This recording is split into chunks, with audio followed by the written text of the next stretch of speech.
తెలంగాణలో రైతులు పండించిన ధాన్యానికి సరిపడా కొనుగోలు కేంద్రాలను ఏర్పాటు చేయడంలో రాష్ట్ర సర్కార్ విఫలమైందన్నారు బీజేపీ కిసాన్ మోర్చా జాతీయ అధ్యక్షులు గోలి మధుసూదన్ రెడ్డి.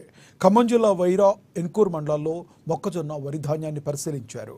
వైరా వ్యవసాయ మార్కెట్ యార్డులో మొక్కజొన్న కొనుగోలు కేంద్రాలు ఏర్పాటు చేయాలని ఆయన డిమాండ్ చేశారు.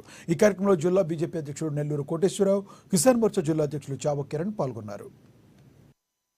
ధాన్యం కొనుగోలు కేంద్రాలను ఏర్పాటు చేయాలని భారతీయ జనతా పార్టీ డిమాండ్ చేస్తున్నాం.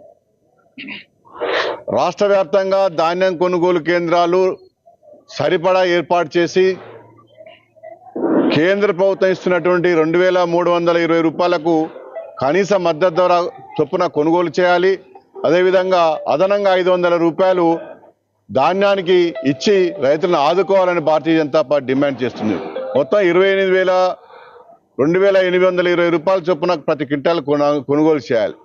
ఈరోజు ఈ యొక్క రాష్ట్ర ప్రభుత్వం యొక్క నిర్వాహకం కారణంగా చేదగానితనం వల్ల ఈరోజు పూర్తిగా కూడా మిల్లర్లకు అమ్ముకుంటున్నారు. ధాన్యం మొత్తం కూడా నిన్నటికెళ్ళి మీ రాష్ట్ర వ్యాప్తంగా పర్యటిస్తున్నాం. 2,050 రూపాయలకు మాత్రం అమ్ముకుంటున్నారు. ఈ ప్రభుత్వం యొక్క చేతగానితనం వల్ల ఈరోజు రైతులు సుమారు 800 రూపాయలు నష్టపోతున్నారు ఒక క్వింటాలకు. మీరు ఇచ్చే 500 రూపాయలు పోయినాయి. మోడీ గారు ఇచ్చేటటువంటి 300 కంటే ఇంకా తక్కువగా అమ్ముకోవాల్సిన పరిస్థితి ఏర్పడింది. భారతీయ జనతా పార్టీ డిమాండ్ చేస్తున్నాం. ములుగు జిల్లాలో మరోసారి మావోయిస్టులకు భారీ ఎదురుదెబ్బ తగిలింది.